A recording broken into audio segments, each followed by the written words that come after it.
And welcome to another episode of In 90 Minutes podcast. I'm your host, Ahmed Salim. Welcome to match days 4 and 5 of our season. Thank you to everybody who's watching us on the World Wide Web, the internet. We're live on Facebook, YouTube, Twitch, X, and Instagram. Please take a minute and follow us across all those platforms as the In 90 Minutes podcast, and also at Apple Podcasts and Spotify at In 90 Minutes podcast as well. So, gentlemen, happy Monday. Well, not so happy Monday. Hope you guys had a great weekend. We have a lot to talk about. So we're just gonna jump right into it. Um, Before we do, though, I want to bring up our uh, partners in crime, the Orlando Pride. They had their season opener this past what day was it, gents? Sunday. No, Friday. Sorry, Saturday, Friday. It was Friday. Friday evening, right? And in the words of the famous Miguel Gallardo, if you pretend to be a championship team, you have to win your games at home. And that is exactly what these champions did. They won their home opener 6-0, which actually sets a record for the most goals scored on an opening game in NWSL history. So congrats to them. Huge accomplishment. Huge accomplishment. And if that wasn't enough, they got to hang up these two lovely banners right next to ours. Right next to ours, man. Right? So how many banners do we have up there right now? I think it's like three, Four, four. 4 or 5. Two for USL, one for Open Cup, and these two for Pride. Yeah. So congrats to them. I was not able to attend, but I heard a lot of good things about the match. I know there was a lot of people in attendance. The Wilfs were in attendance. I mean, everybody was there. Um, Thoughts on that, gents? We watched a little bit of it. We were sick all week, so we were still recovering from that. But they look good. Look like they did last year. Look like they picked it right back up, even after losing a couple key pieces. So we'll see. See how they progress through the year. And should be another exciting year for them. I feel like because of who they didn't lose and the pieces they were able to pick up, that it's basically championship or bust for them again this year. Great.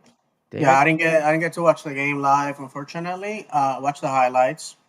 I mean, a machine. I'm I um, mean, 6 I'm not nil. afraid to say that they might repeat, and they actually have better players this year. And all I have to say, congrats to Seb Hines and Josh Barnes, former Orlando City players, who definitely delivered the goods and gave us glory. Couldn't believe it that the Pride is the first out of both teams to, or three teams, I should say, to add a star above the crest. So congratulations to them, and for the boys, you gotta catch up.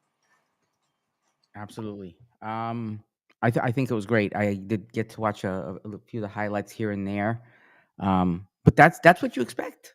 You know, they're a championship team, and this is what you expect. This is the type of performance you expect from them. And honestly, I feel like if you didn't get that from them, you'd be surprised, right? Because of the way they played all of last season. You know, things happen, but come on, they did an amazing job. So congratulations to them. OCB. We have some OCB news, I believe, right? Since the last time we met, there were two games. Or no, I'm sorry. We were one game, just the one against Atlanta, if I'm not mistaken, and it was taken. Yeah, that was Sunday, yesterday, and I have to say, unfortunately, ended 2-2. Um, but the boys went and won. You got to remember that MLS Next Pro If the game ends in a tie, they go to PKs to give an extra point, sort of like hockey. And our boys got the win. You know, the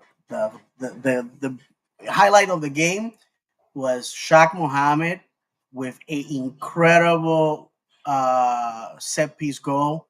It was a Shaq attack. Okay, so there we go. And I gotta give him a lot of props because this time of the year for Muslim players, it's a hassle. They have to go to practice without food, without water, and most of these guys start games and until sundown they run to the sideline and they shove something down their throat and they go play. And Shaq, this is one of the main reasons why Shaq has been a sub. Obviously, but the guy who was one of our players drafted, I believe, 2 years ago, showing his colors. And if you haven't watched that goal, I invite you to go watch it. We shared it on our social media, and I have to say it was an incredible set piece. And congrats to some of the boys that were subs in New Jersey on Saturday. Flew overnight, fresh and bright and bushy tail for OCB here at home. So to me, that shows a lot of commitment. While just to have a contrast, while Atlanta basically guided players from different teams that were successful, including Moises Tablante, who I felt that in Orlando had a future, but that's a story for another day. And our guys are playing in the first team. Our guys come from our academy. So to me, that says they don't care. They just want to build up a first team that will win trophies and to hell with everything else. And that's not necessarily healthy development for a club. With that, John, I know that you watched the game as well. Your thoughts?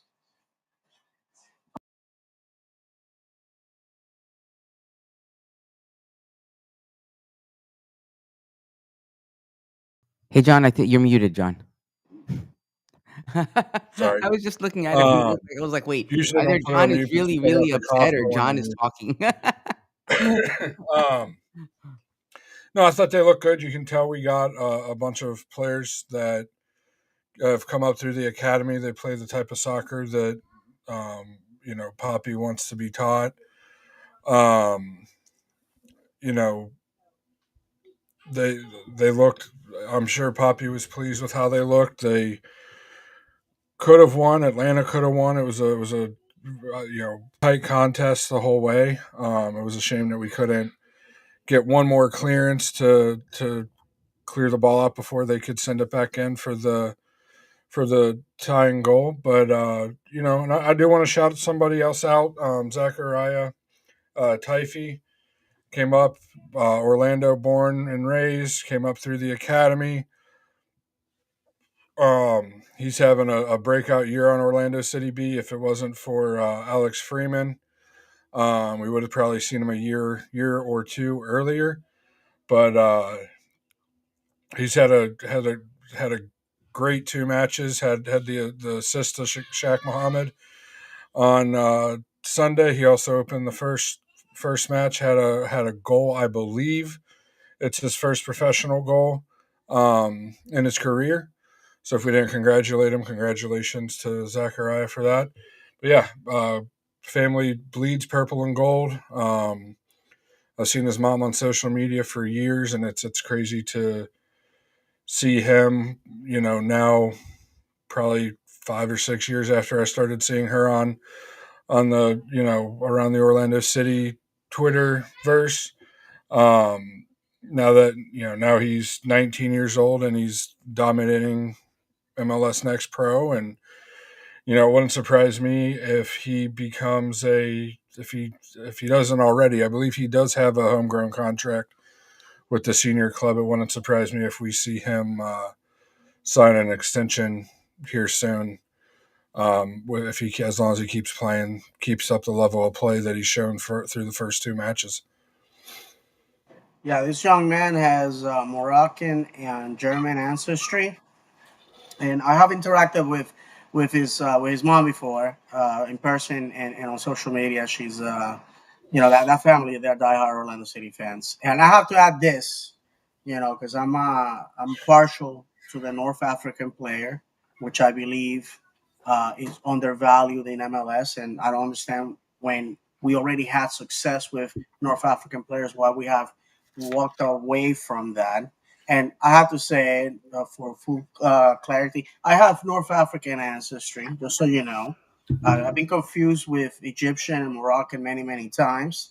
So, I can't help it that I'm this good looking, I man knows. I man knows, right? That's how we roll. You know what I mean? Yes, sir. So, in all seriousness, I think this young man has a bright future. And look, he's going to be playing in the first team. Alex Freeman, take the pictures, get stuff signed because I don't think Alex Freeman is going to be with us more than maybe another year before he heads out to Europe and quite possibly the national team. You heard it here first.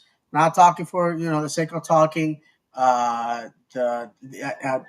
great Miguel Gallardo has already called it, and I'm just gonna echo his intent that we're lucky to have Alex Freeman. And I just don't think he's gonna stick around for much longer. All right. You know what? I think he's an amazing talent. He's an amazing talent, and I really just can't wait to see what he's going to do in the future. We have a lot of talent. We've talked about this. We talked about it all last season that they didn't get their chances. So I'm glad he did get his chance, and I'm glad he has the opportunity to really show what he's going to do. With that said, I think the team announced a contract for Caraballo, didn't they? Didn't they announce something specific for him? They What was it they announced? sure did. Senior team homegrown contract. I believe with club options next season and 27. Yeah. That's another guy that I think once he starts getting playing time on the senior team. I mean, you're 16 and you signed a senior team contract. I don't care who you are, and you're not going to be playing in the MLS for long, unless you're Freddie Adu. But I hope that we learn from that. I mean, think about where we've came in the 20 years since, or so 20 odd years since Freddie Adu signed his contract as a 15, 16-year-old. I watched his debut live on TV. And Yeah. now it's Freddie like Adu. you have Kevin Sullivan who has all the hype, but it's not like anybody really gave that the time of day. You have, Caraballo here. You have people all over the place. Heck, was it yesterday or some over the weekend in the NWSL, a 14-year-old girl made her debut. Yeah. So, I think? that shows the academies at the different clubs all over the country, both men's and women's side, is working, or at least seem to be working. And, it's exciting to see. Yeah. I feel like the leagues want to capitalize on it, so that's why you're hearing more about it, but they're also afraid to because they don't know how it's going to go with the public and the masses. So that's why I feel like they're not putting too much into it, but you're starting to hear more and more about it. Absolutely. Like last season, we're hearing like 10 times more about it already in this beginning of this season than we did last season. Right? So I feel like they're trying to capitalize on it because they feel like they'll financially, because with the league everything is about money, right? They're trying to capitalize on this financially, but they're kind of taking a more passive, passive So the approach because they don't want Benjamins, to brother. shoot their, burn the bridges. What was that, David? It's all about the Benjamins. Yeah, Being right. warned. Absolutely. We have a comment from Jim D. Hey, Jim. Jim says, I hope these kids can stick around for a while, but I'm sure they'll be scouted heavily. And you know what? Mm. Yeah, I agree. I agree they will. Hopefully they make the right decisions because sometimes I feel like moving too quickly can backfire. I I don't mean, know. we saw Granados for $2 million after he played for us literally 5 minutes, and the guys killing it in Belgium. I mean, at the end of the day, sometimes you gotta sell, make some money because While football is passion and football is a lot of things, football is a business that has to generate money. I told the story many times before. My team, Steven, I just take a shot. Sold that 13-year-old kid 3 years ago for 500,000 pounds, and I'm like, what? This is a middle schooler. Well, what are we talking? But it's how it is, man. You got somebody that that you can't take further. You do them a favor and you sell, and then that money is reinvested in the club. And our academy costs money.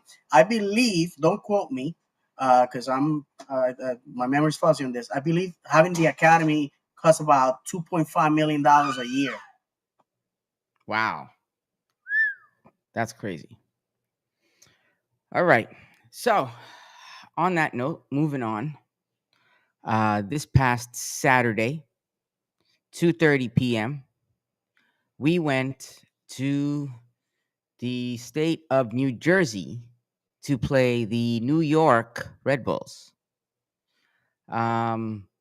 This episode is titled "Running with the Bulls" in honor of in honor of the running of the Bulls in Spain, right? And I think this picture captures it appropriately. The running of the Bulls, running from the Bulls, right? And if you've ever watched that, they go through the towns, the streets of Pamplona, I believe it is, running from the Bulls, and That then is at the correct. end they go into the arena for the bullfight, right? So we made it through the streets, we got into the arena, made it out of the bullfight, um, at a score of 2-2, a draw. Uh,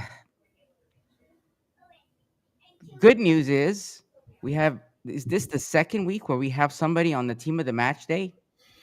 I believe so. Is this like a record for us? Because I don't know. I'm curious as to how many days we can do this. Congrats to Atuesta for making the team of the match day. I think he did a great job. He had some great opportunities. But gents, I don't know about you guys. I was very frustrated by the end of that game. Um, I had an epiphany that I'll share with you all later, right? Um, we had some really good chances. We had some good chances. Duncan came on. I was very happy to see Duncan. I'm like, yes, Duncan is back. You know, and Duncan coming back reminded me of when Duncan first started with the team. The minute he jumped on the pitch, the team, it was like somebody flipped a switch, right? But with that said, I think we had a lot of good opportunities. A lot of the guys had really good opportunities. Muriel had some great opportunities. Marco Pasalic has some great opportunities. I mean, the banger by Ojeda. I mean, it's not for the lack of great opportunities, but all it takes is like some stupid mistakes. And I feel like that's where we're at. It's like these dumb mistakes. You can't argue our attack. Our attack was attacking. Could there have been better attacking opportunities? Could we have finished some ones that we didn't possibly? But so where did we go wrong, gents? I'll I'll turn it over to you. In my opinion, we started off too passive. Now I know we had the lead twice and Mm-hmm. had some good looks, but we sat back, in my opinion, way too much. Um, you talked about later in the game when Duncan came in. Well, when Duncan came in, just before that we completely changed our shape to have three true center backs with the wing backs pushed up the field higher than they were earlier in the match, especially when Santos came on for Kyle Smith. But even when Kyle Smith was on the field, you had one of our midfielders dropping back and Smith pushing up higher the field versus later when Brekalo came in, you had Brekalo, Janssen, and Schlegel kind of, staying back as the three center backs with our midfielders pushed higher. I wish, and we've talked about this. This is our third season having a show, David, and I feel like we've said it every single Yeah. season multiple times. I wish we would just start out playing like it's the end of the match. Because if we started out playing like it was the end of the match, we wouldn't be talking about only having one win and giving up 10 goals and scoring 9. 9 through 4 matches is pretty decent. But if you're going to give up, score 9, you can't be giving up 10. And the goals we're giving away are just so stupid. That second goal New York scored was one of the stupidest goals I've ever seen. Both center backs, Schlegel and Janssen, fell asleep. And if, this was a match where if it wasn't for Gillespie, we probably would have ended up losing 4-2, 5-2 maybe. He made a couple really good saves, almost gave one to them, but made several good saves during the match. And our center backs, just fell asleep. But I just wish we would come out every match like it was the end of the match. We've shown that we can dominate.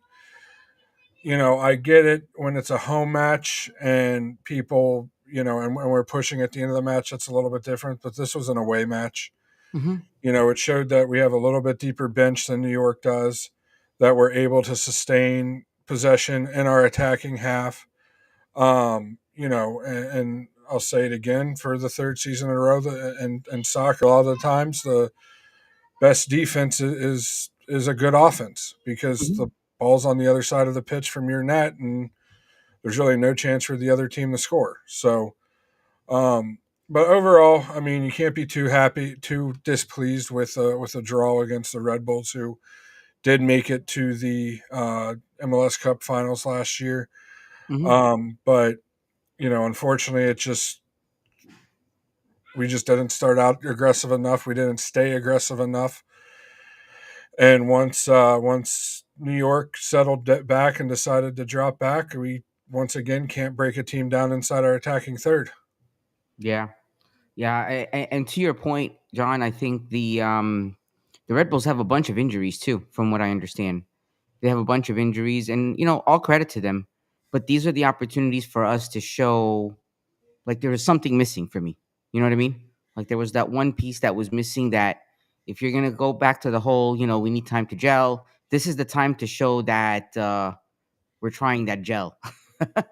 Throw all the different types of gel on it that you want. Pressure makes diamonds, my friend. Yeah. And I gotta say, I'm looking at the stats. 56% possession for them, 44 for us. 6 shots on target for them, 7 for us. And this is where obviously 2 goals apiece. They had 6 shots on target. We had 7, and they had 3 block shots, and we had 2.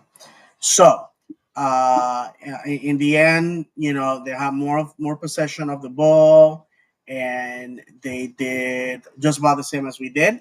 Like John said, there was a couple of opportunities where the situation in New York would have repeated itself, where instead of grabbing the ball, we just put it back in circulation, and maybe a better team would have finished those chances. I want to say, at the end of the day, the penalty is what made the decision. And I mean, I don't know if we have that video. I wasn't able to. I was not It's all able to good, put it on brother. the It's all system. good. But yeah. We shared it on our social media, and listen, all I'm gonna say about this is we have to have integrity. Yep. Okay, and we can't say a PK is not a PK because it goes against us. Number one, that's the first thing I'm gonna say. The game of football, we say it every week here, is cruel and unpredictable, and it's a pound of talent and an ounce of luck. We don't say those things because they look cute, they sound cool. We say those things because that's what exactly football is all about. And we have said it many times. If you are somebody that wants instant gratification, pick up bowling, pick up knitting, pick up those type of hobbies. Because the game of football is about misery, it's about disappointment, and it's about tears for joy or anger. We say that too. The situation is the Red Bull player knows that Robin is coming full force. So right when Robin is moving his leg to kick the ball away, he puts his foot in front of it, and by doing so, he he creates contact and he's a PK here in China and anywhere else. So, hold on a second, guys. I called it a penalty right off the bat, by the Yeah, way. and it was. You couldn't argue it. I mean, it was a It was strategic so- penalty. And whatever Janssen was doing when the ball was passed, I haven't seen him do probably ever, which he usually follows where the ball is going to go instead of trying to cut the pass off. And it yeah, almost looked like he tried to cut the pass off and got beat that way. And once you're a center back, the worst thing as a center back is to be facing your own goal line, and that's what happened. And negative things usually happen. To me, there's no the controversies. Just you're to bring up a David reference. You're happy clappers and tailgate cornhole champions trying to make up an excuse. Fact of the matter is, we scored 2 goals. They scored 2 goals. You got to score more goals than the other team to win. They're professional soccer players, and if they can't cope with that, then probably need to find a different profession or a different team to play for. Go Soccer Lemon. And to finish my thought, my guys, the fact of the matter is, just like John said, they score their goals, they score opportunities. When the most foul player in the league, 3 years running, who's that? That's Cesar Araujo. Okay, because he plays the same game. He feels contact up, boom, free kick. And we celebrate that. So we also have to celebrate when other Yeah. teams use the dark arts. It's part of the game. Robin, I'm not mad at him because he fell to nature, physics. There's no way that he can stop his leg midway. I mean, what is he gonna do? Like not step on it and hurt his leg, and then he's gone for 6 months. I mean, at the end of the day, congratulations to them. They pulled it off. The ref had no other choice than to grant the PK, and that's it. But you know what happens to great teams? Great teams.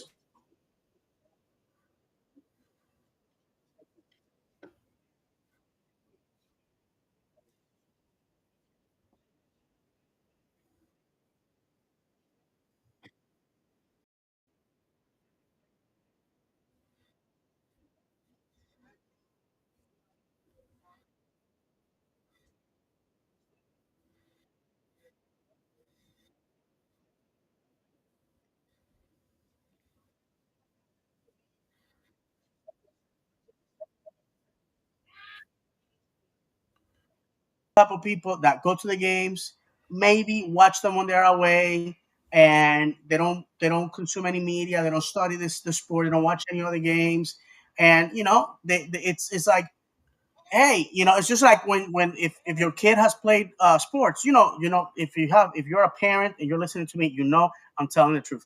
There's always the one parent that is mad because their kid got fouled, or because they feel that there was an injustice when they pulled a yellow card, red card, etc., etc., etc., and they just make fools of themselves.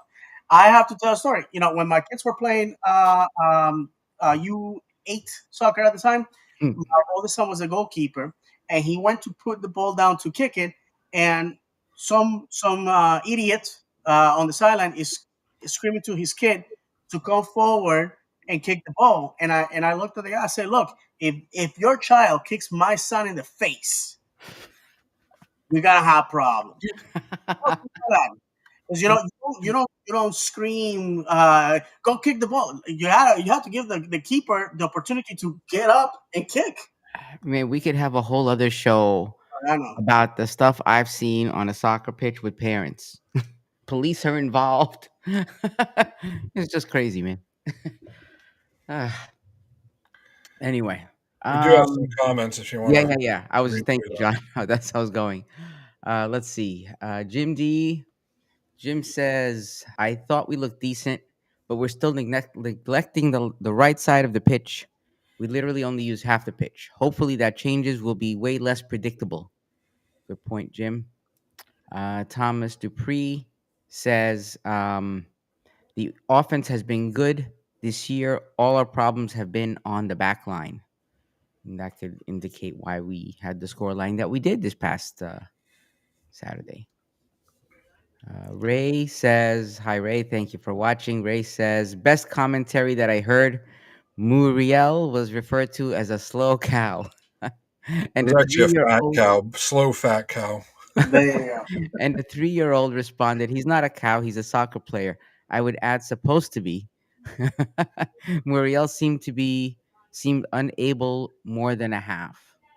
When Muriel left, the energy went up 100%. And then Serge Nash goes on to say 100% Ray. Serge then apologizes for being late. He'll take 3 goals to win today.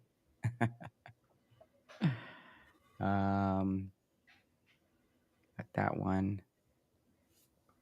And then he says, Serge Nash goes on to say, "My words to familiarity at Red Bull Arena on Saturday. Pasalic." Absolutely. Yeah, the thing my dad's talking about or Ray's talking about is Muriel went to run a ball down in the corner, and I was just Mhm. how Apple chose him as man of the match is beyond me, except for the fact that he had an assist. I mean, the dude, it's the same things. It's the guy gets it, and it's almost worse than passing it to Anguilla, where it's just a black hole, where the majority of the time he's going to turn it over, and it's and he's slow. He hasn't shown any speed whatsoever. I'm sorry, he did against New York City. He showed one burst of speed, and both me and my dad, because as I've said before, we usually are on the phone watching it while it's happening, while the away matches are happening. And both me and my dad went kind of, who is that in the New York City match, and ended up being Murillo. But other than that one time, I can't think of another time where I went like, it impressed me. But anyway, he was running the ball down in the corner, and I went, get on, actually try to run, you fat, slow cow, or something like that. And Barrett was, You're trying to keep it clean right now, aren't yeah, you, no, Josh? that's literally what I said. Barrett was sitting right next to me, and he goes, Dada, he's not a cow, he's a soccer player. Oh my gosh. No, listen. At the end of the day, you know, Muriel is not that guy. He's not that guy. Does he have football IQ? Does he have moments of brilliance? Does he score occasionally? Absolutely. And I think that sometimes when we criticize Muriel, I know there's a segment of the fan base, specifically Colombians, that have a lot of emotion towards this young man, this man, and I get it. The guy played Italian football. The guy played for the national team.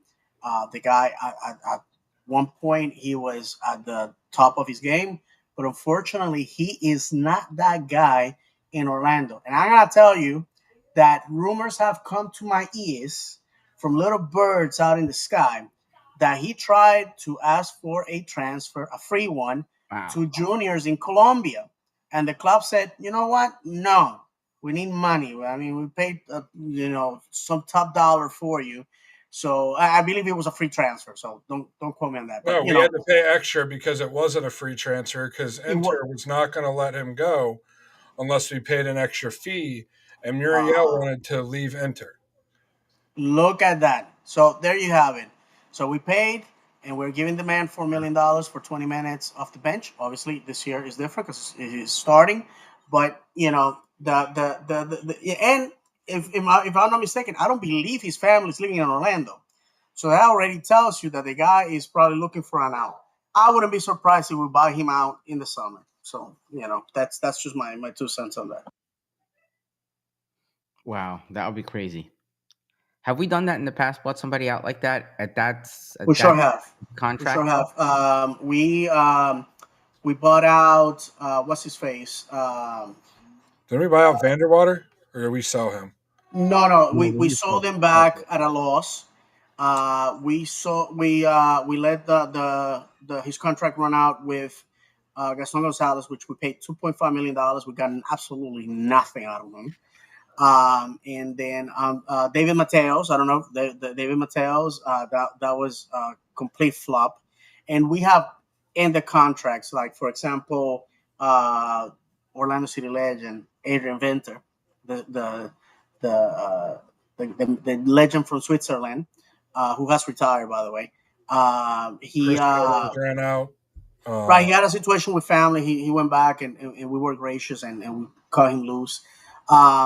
So there's been situations like that. And to be honest with you, we gotta do what's right for the club. And while we have knocked it out of the park with some signings, and by the way, the French kid Gerbet, I believe that's his last name or how it's Yeah, pronounced. you're being. My goodness, what a signing! What a signing! Okay, and that I really liked his minutes on the pitch, and we have to say, look, we continue to draft, have impactful draft picks. So I know a lot of people have been talking trash about Luis Musi. Luis has always been nice to us, to the podcasters, and in person he has been very gracious. This is a little bit of an introvert person. He's not like Moreira, who's like super cool and will give you high fives and all that. Luis is a businessman, and he's not there to chit chat with anybody. But at the end of the day, he loves football and he has made the right decisions. And yes, we have missed the boat on some of them, but that's business. If you are in any industry and you do hiring and firing, you know that you have to sometimes go by your gut instinct, the resume in front of you, and the fact that you probably need to plug a hole, and you will hire the best candidate that shows up at your door. And I will finish with this. The God, it just escaped my mind just a second ago. If I think about it, I'll mention it. Go ahead, guys. All right. John, you have anything else to say about this match before I move on? Okay, Muriel. Yeah, I said it in our chat. Muriel should not see another minute for this team. I was excited when he came in. I knew the name. I had remembered seeing him playing for the Colombian national team, but it was like instantly sour taste in my mouth. I mean, we know what we're going to get with him. We're going to get somebody that tries to be fancy, that is too busy smiling when he misses a shot or a pass doesn't go through to hustle back on defense. We need somebody that's why I never really minded or said anything negative about Enrique.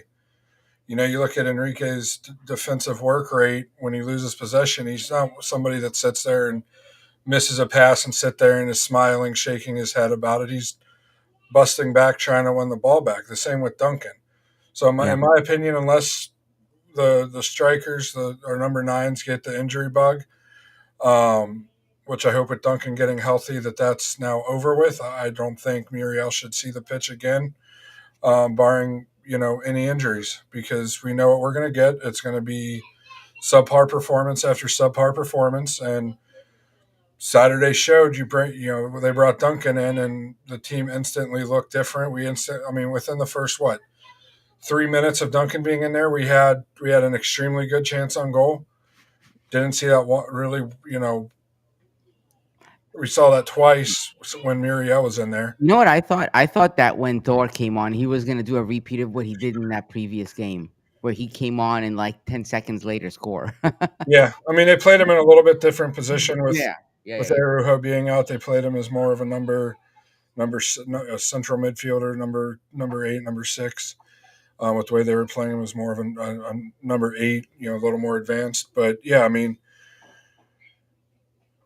No, I agree. I'm tired of seeing Muriel run out on the field. But you know what's funny though? If you were paying, like, I was surprised how much attention he was getting from the announcers, like the commentators were showing him a lot of love.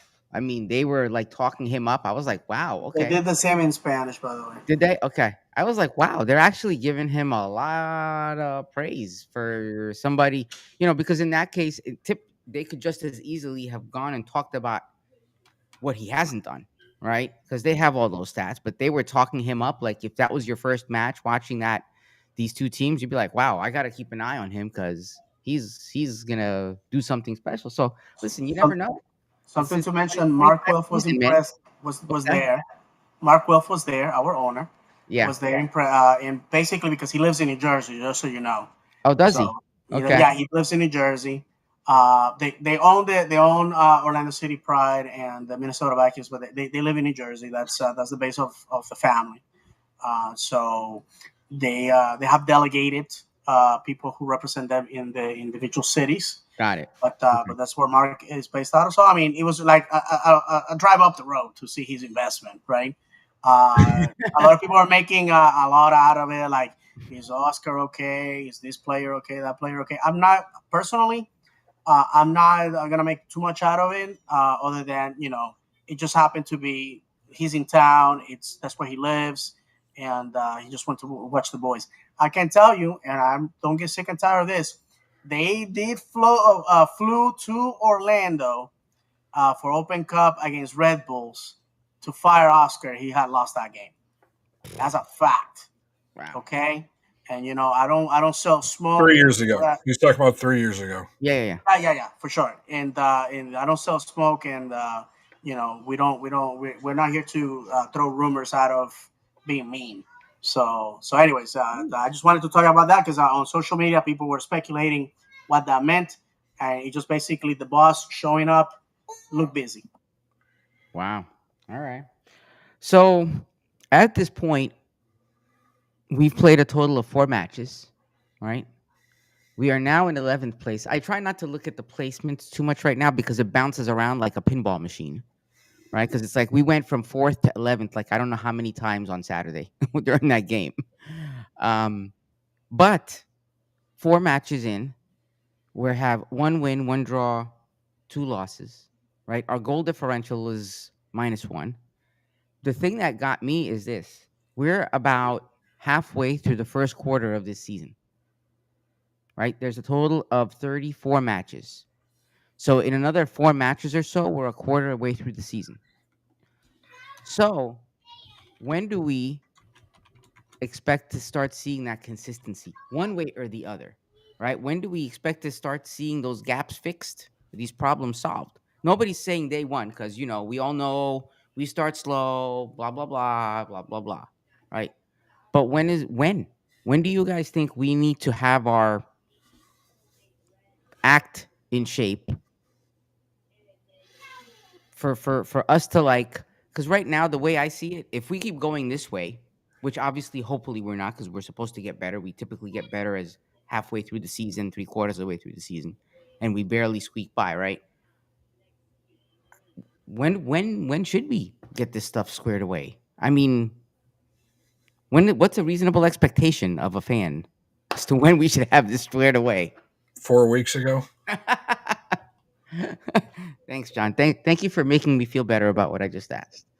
Well, I mean, we said the same thing last year, Ahmed, if you remember. Yeah, I know. What are if we have a preseason that's, a month, 6 weeks, however long it is.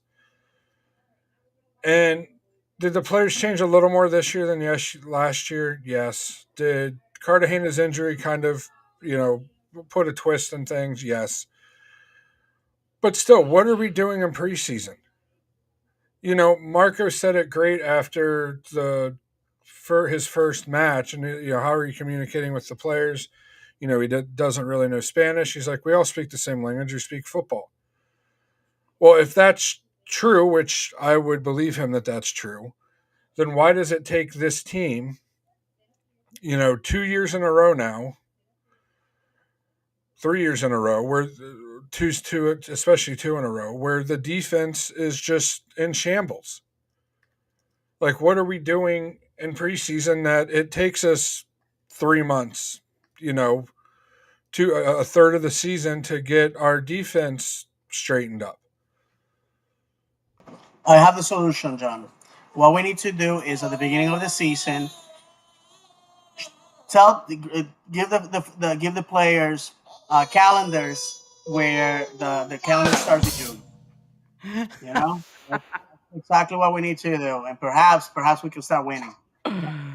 Oh, it almost seems like it, because that's almost what it takes is for that clock to switch, or that calendar to switch over past Memorial Day, and then all of a sudden we start winning. But I don't get it. I really don't, because for me it's like if you can do that halfway through the season, so make believe like the season started 6 months ago. Like I don't know what to tell you. When you think 6 months ago we were playing, yeah, and winning. Yeah, I know. That's what I'm saying. Just keep that going. Keep that going. I mean, And you know, it's funny because I was looking on the when somebody was talking to me about the kit. I'm like, I don't even know how they came up about the name, that Perfect Storm kit. And I was like, it really made sense. It actually made sense to me. There's somebody in marketing that said this is how we play. If for those of you who live in the South or in any hurricane prone area, you're familiar with a cone of uncertainty. This is where we as Orlando City fans live, in a cone of uncertainty. And if you've ever been through a hurricane, it's like one day everybody's going to Home Depot and buying everything. And then one day you have your garage full of stuff and you're like, why'd I buy it?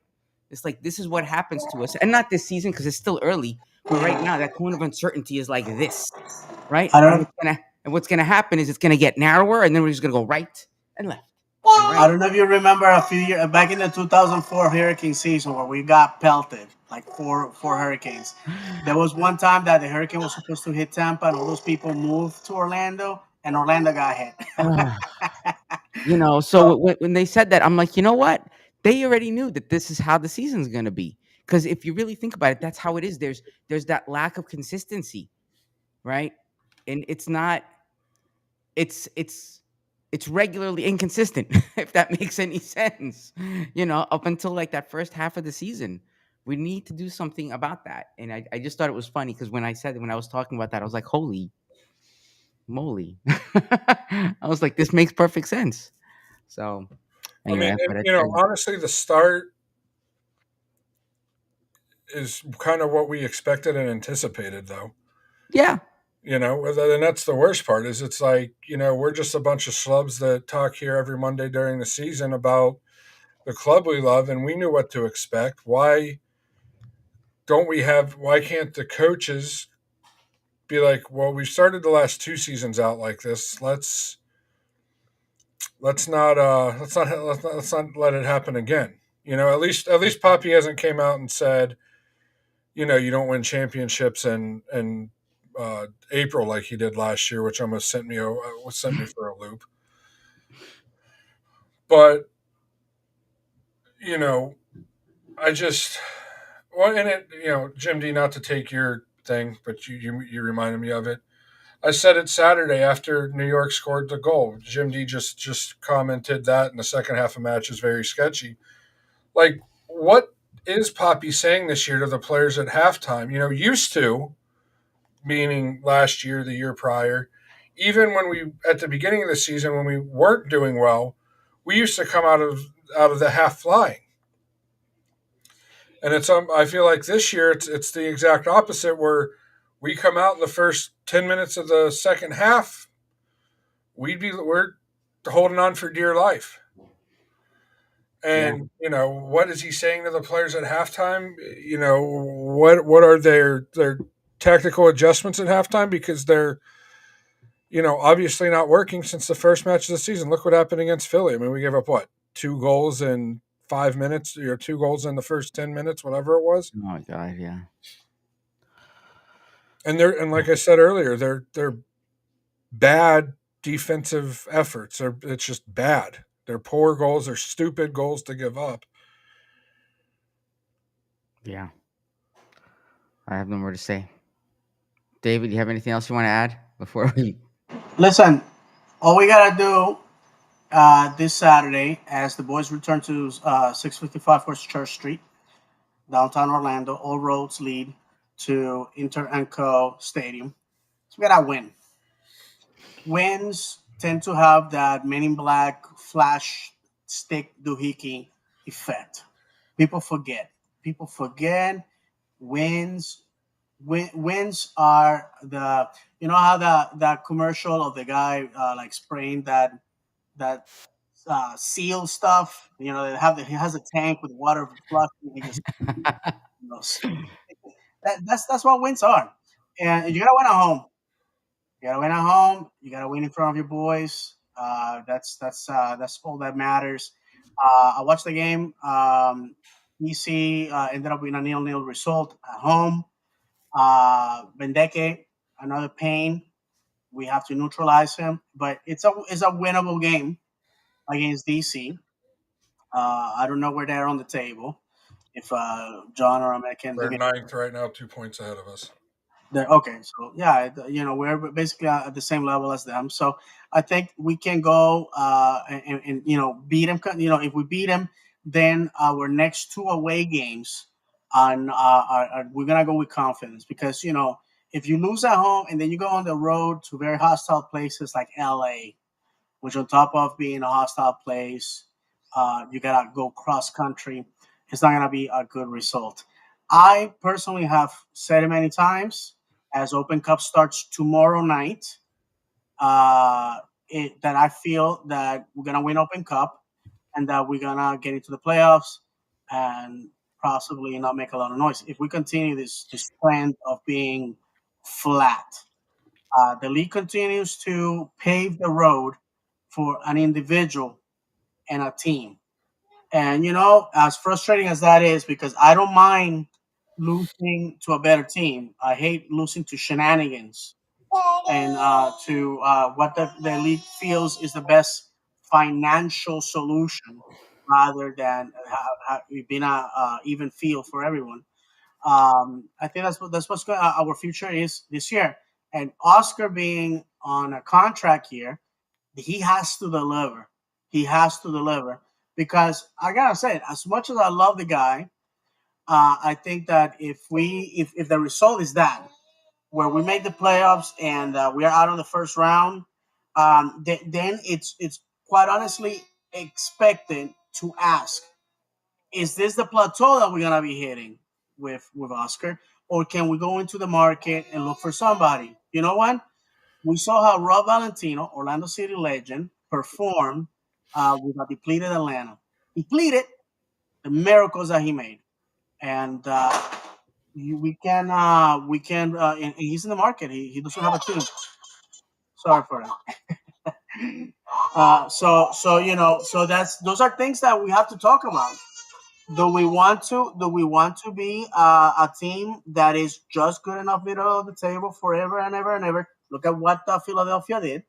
They were with their manager for 11, 12 years, I think, and they decided to make the changes, and they are on top of the table. So, uh, football. I'm not saying fire Oscar. I'm just saying that football is a sport, an industry of results, and we have to deliver. And quite honestly, this cold starts that the club has us accustomed to.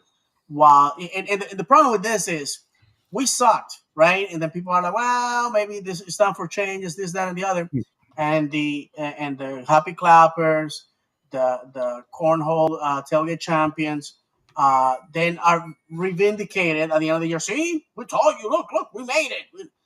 You just got lucky that the result went into the camp that you basically put your tent on. Because I honestly, I've been watching football for almost 31 years now, and the statistics, everything was against us last year.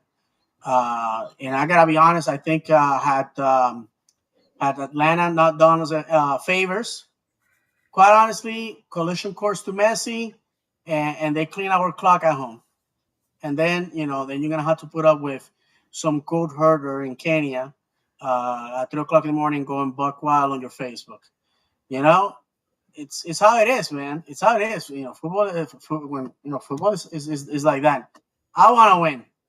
I spend my money. I go. I park. I walk. Go into the stadium, and I expect wins. And if they're gonna deliver, what do I have to look forward to? A banner on the wall with a murderer from Argentina? Maybe. I guess that's the only thing that I have to look forward to. All right. So this Saturday, March 22nd at 7:30 p.m. I think they need to call this the OCDC game and have like a whole thing with an ACDC tribute of some type. I really do. I don't know why they must have thought of something like that, but they probably can't do it for legal reasons. Copyright reasons, Yeah, yeah, yeah. trademark That reasons. would be that would be amazing. Are you kidding me? People would just go just for that. So this coming weekend we're playing DC at home. They're in ninth place right now. Um, they're what are they at? They have one win, three draws, and zero losses. Their goal differential is the one. All right, so they're a little bit better than us right now on paper, and I know, football's played on grass, not on paper. But do you guys think by any means that this is going to be a walk in the park for us? I think not, and I think that's when we um, eat those words. Right? We have these teams that come to us, and we're like, all right, this should not, this should be a good game for us. And then at the end of the day, you're walking out and you're like, what the happened? How did that happen?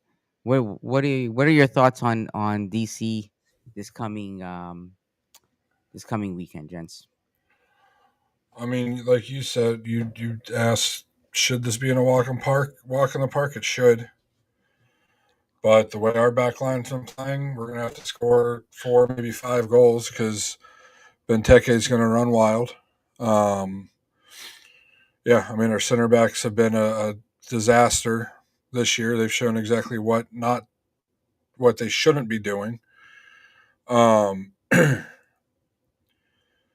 yeah, I think if we control Benteke, we play the team plays their match. I think it should be, you know, we should the way we're scoring goals, we should easily win. Um, but we'll see what the back line does, what the two center backs decide to do, and if kind of the combination of them two and Gillespie not making a silly mistake, you know. Honestly, that's what's cost us the last few games. I feel like it wasn't even like there were great opportunities that we missed. There were just some silly mistakes on our part. It was simple giveaways that cost us dearly. And that's the frustrating part. It's like we talk about the back line, we talk about the defense. It's like simple mistakes. It's not like any of these teams are scoring like these amazing shots on us. It's like dumb mistakes that we're doing. Like that one with Brekalo and Schlegel, where the guy just picked I don't remember which game it was. It was like a game or two ago. It was a home game. And Yeah. yeah, it was just like, what are we doing right now? Well, Yeah, the first match, yeah. I would like to share this quote with all of you guys, since it seems that there's a lot of aficionados for this individual. He says, "If I lose, it will not mean that it was impossible to win." Che Guevara. So there you guys go. It's we gotta win. Yeah, guys. I'm sorry. I just. I'm sorry. See, I scare my baby. Oh, I don't mean to be. I don't mean to be. I want to win. That's why I paid to go. I want to win. And Oscar. I don't know what Oscar needs to do. Play either Eye of the Tiger. Fill the water bottles with Red Bull. Whatever is needed. We have to win this game. I gotta tell you guys, if by the end of April. We are below the playoff line. Then I'll start getting concerned. I know last year we beat the odds, but we had an incredible comeback. And I have to remind everybody that this year, unlike last year, for Open Cup and Leagues Cup, we're not stopping the league. We're not taking breaks. We're playing all these 3 tournaments basically at the same time. So personally, I don't think that we have hope in Leagues Cup. I would like for us to be out of it. I think it's a made-up tournament. There's nothing in it for us at this moment. Open Cup, obviously, it's a more it's basically a tournament fixed for an MLS team to win it, and we're the best MLS team, so let's go for that. But the summer of misery is going to be a factor. It's going to get, and by the way, we start Open Cup on the road.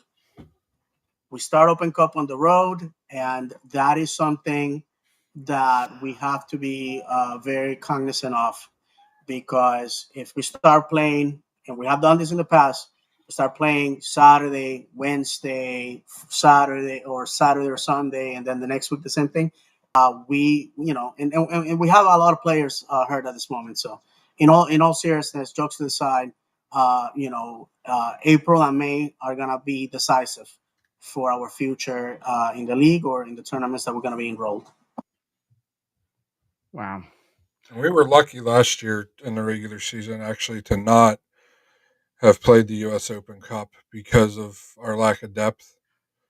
We talked about it late in the season. None of the young players, very few of the bench players got many minutes. It's going to be crucial this year that, especially early on in the U.S. Open Cup, that they're able to come off the bench and perform in that tournament because if they're not, it'll be another short trip in the U.S. Open Cup. And then Leagues Cup, there's no long break for it, so it's not like we can, bow out early and have a long, 2-3 weeks for everybody to get healthy. It's intermixed with the schedule this year, so it's going to be, a busy summer, and stuff needs to get figured out now rather than in June or July. It's gonna be very interesting. Yeah, and you know what's funny? Um, when we were back to the game, the Red Bull game, after that PK happened, I feel like Janssen lost it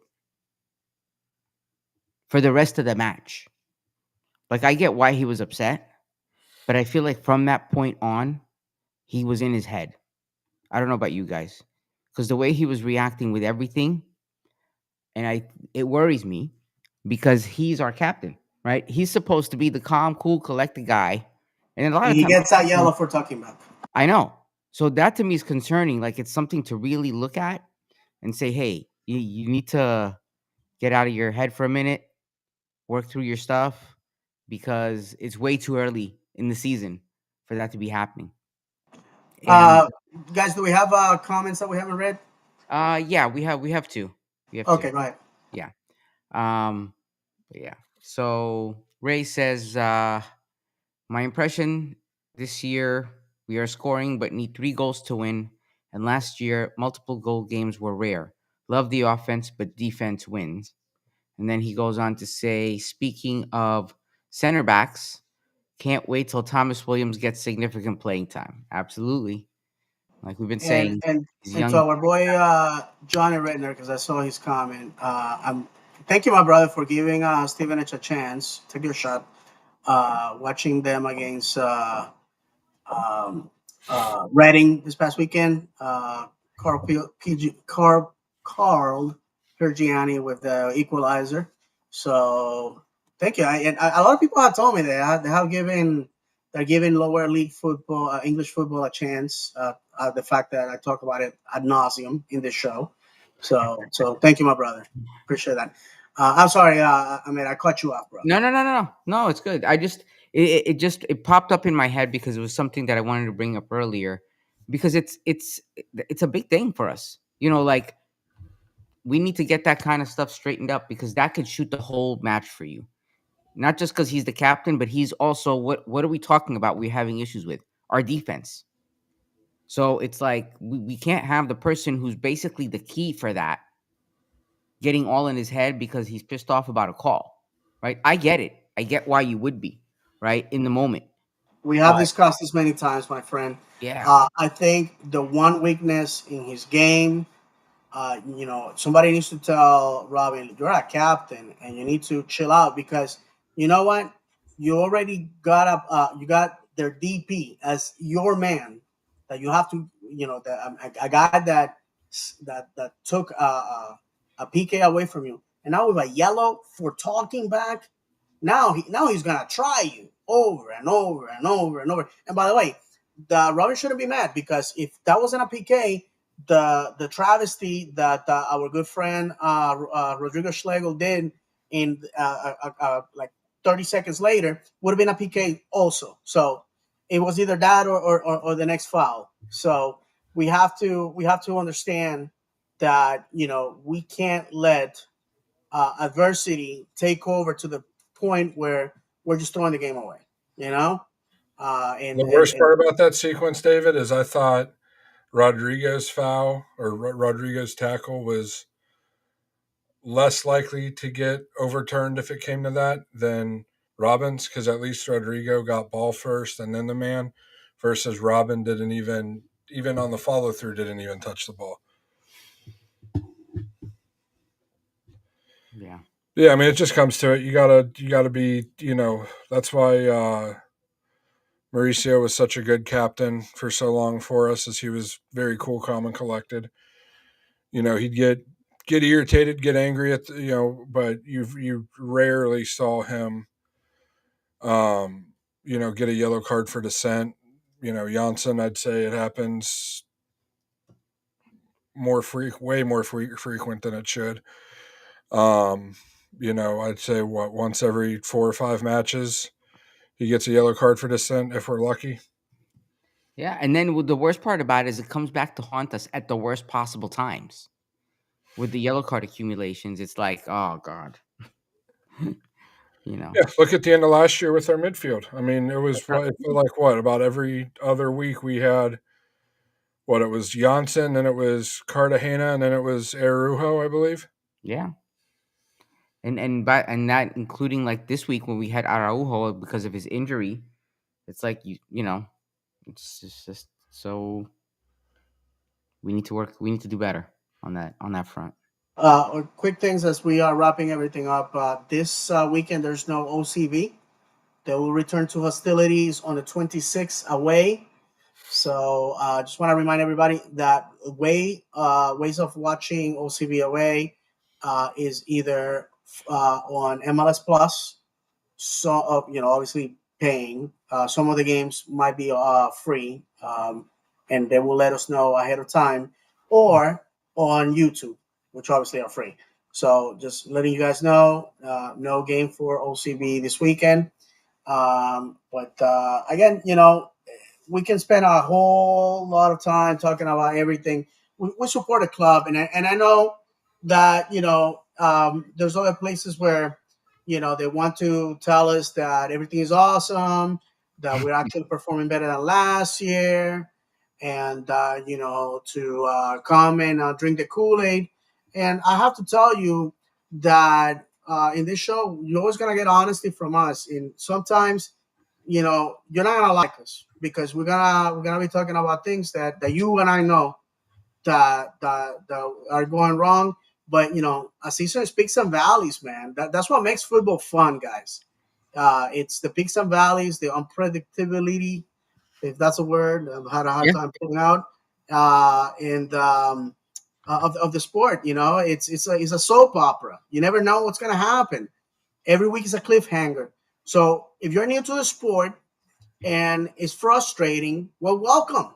This is what being a football fan is all about. And while it'd be fun to follow a team that wins every week and a team that everybody's always putting ahead on every poll and everybody loves and this and that's fun. That will get boring. You're talking to a guy that follows a club in third division in England. I could have just picked a powerhouse in the EPL, but my heart wasn't there. Football is on the pitch, but it's also in the heart. Okay, I learned that this week on a video on the channel Away Days, which I highly recommend. That's the truth. Football's on the pitch, but it's also on the heart. So you gotta support. You gotta support in the good and the bad. Not when it's convenient.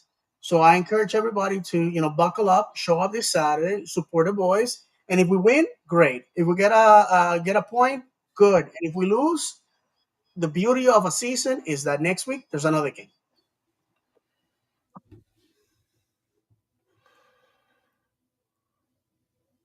By the way, those But I think you're muted. Yeah.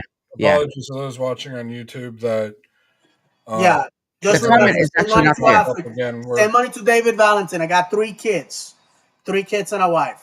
Don't send money to Africa. Send money to David. We tried to block Valentin. him a couple weeks ago. You know how spam goes on social media. It's hard to get rid of. But if you see it, it's just spam. So don't worry about it. Report them if anything. Yeah, it's actually Any- not there. I don't see the comment on Yeah, there. I I just undid it. Oh, you did? I Okay. if you moderating. send money to Africa, send it to one of the relatives of our good friend Ahmed, and he will send it to us because Egypt is in Africa, by the way. Shocking. Send it to Egypt. That's in Africa, and he will make sure that it gets back to us. Yes, sir. There you go. Wow. Anyway. All right. So Well, David, let's talk about a topic that you brought up with Apple TV before we go. oh yeah. Yeah, brother. Let's talk about that. Take it away, David. It's you. You brought it up earlier in the pre-show. Yes. So, quick story. Less show. We touched the subject of the fact that they had interviewed a lot of the front office staff, and they felt that the decision to put the games in Apple Plus was counterproductive. That the sponsors were questioning, how do we know how many people are watching, how many people are subscribing, how do we tell? And it's no secret that the USL Championship, not to be over redundant, had more viewers on CBS than the MLS Cup did on Apple Plus. That's a fact. And as USL continues to, I'm gonna be honest, fun. It's more attractive. The teams get to pick their kit manufacturer. They're already hinting that there's going to be promotion relegation by 2027. That the games are becoming more competitive. I'm gonna be honest with you. In USL, the fact that they're targeting having a Division One league, you have to agree with that. I don't know how much money the league got for this, but the reality is that it's counterproductive when you're competing for the hearts and souls of sports in the United States. And here in Orlando, if the Tampa Bay Rays go the way that most people are saying, they may be moving to Orlando. So now you have baseball, America's pastime, in Orlando competing for the sports dollar, against Orlando City. When we had that XFL league and the other off-season football league, American football, that is, they were packing those stadiums with 30, 40,000 people that could have gone to Orlando City, and there's a lot of competition in this town for sports. And there's only so many people that are willing to spend money on discretionary spending, which is what sports is all about. And if they have to choose, they want to choose winners. They want to choose fun, and they want to choose entertainment. Can Orlando City say, "Hey, we're providing that"? Well, we have to prove it on the pitch. I love the game of football. I love Orlando City, but I can't come out here and say that the decisions that the league has made are smart. And I finish with this. There's a lot of I remember when the league was having their games, local television, Univision, Fox Deportes, Fox Deportes and Fox Sports, and also ESPN. And it was a lot of fun, and there was a lot of visibility. And now there's nothing. Those channels dedicate zero to MLS. It's like if the league had disappeared. So would love to hear your comments on it if you guys want to talk about it. But that is something that deserves to be talked about, because if we're talking about expanding football, we are at this point a year away from a World Cup in the United States, and our national league decides to hide behind a paywall. Not smart. Well, I mean, I personally like the Apple, what they do with Apple. At least the product that Fox Sports was putting out there at the end of that contract was abysmal. It was nice having our own local TV crew.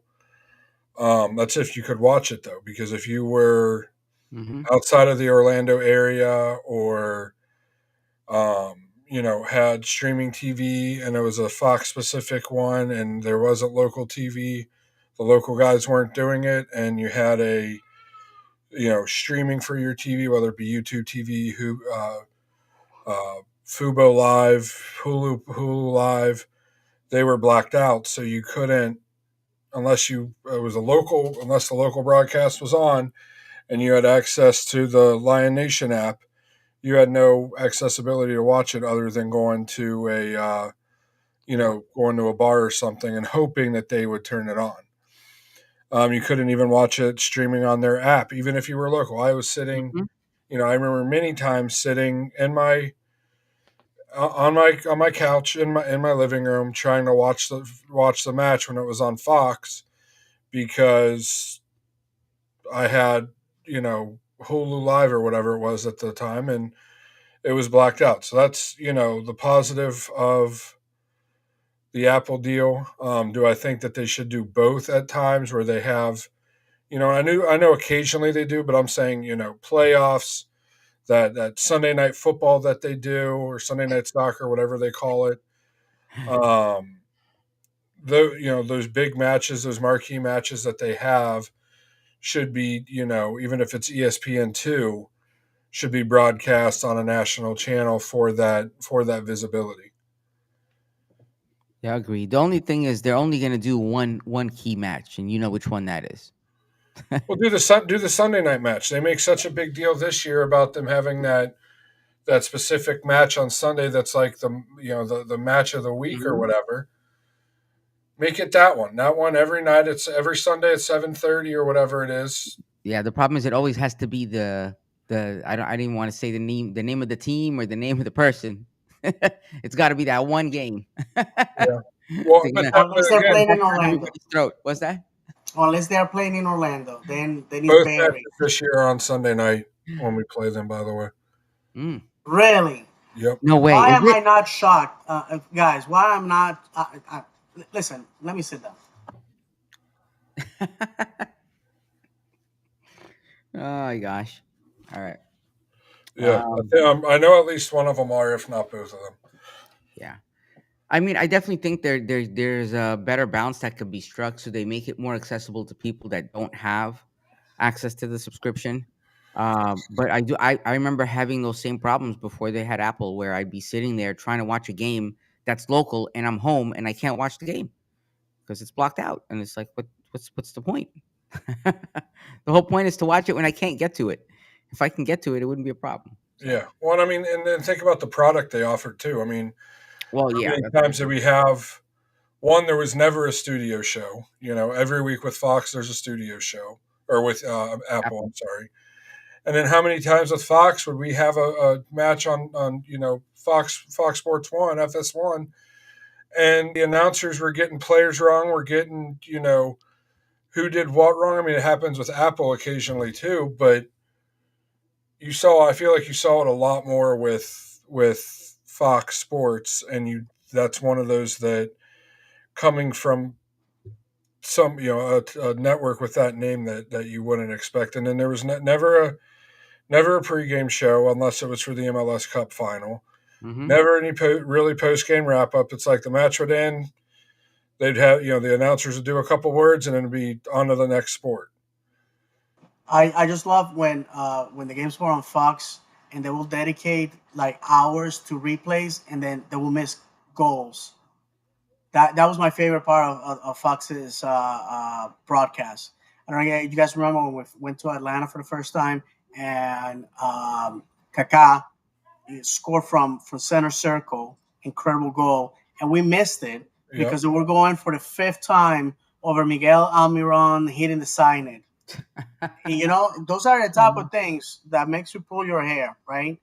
But the fact is that it's on over the air and people can watch it, and it's I mean, and in all honesty, we're talking about ESPN and Fox as if they were accessible. They were on cable, so you still have to pay to watch these games. But sometimes they will have the occasional game on the Fox Big Network, which is Channel 35 here in Orlando. So there was advantages to that. I just think that we have to find a happy medium, and whatever brings money to the league, that's great. And personally, I'm ready for the Messi era to finish. because, quite honestly, while it's probably making a lot of money for the league and the owners and all that, it's absolutely doing nothing for the sport here in the United States. It's just to say, the in CONCACAF champions, they went to Jamaica, to the national stadium. I've been to the stadium. I've driven past it back in the day, when I used to go to Jamaica for work.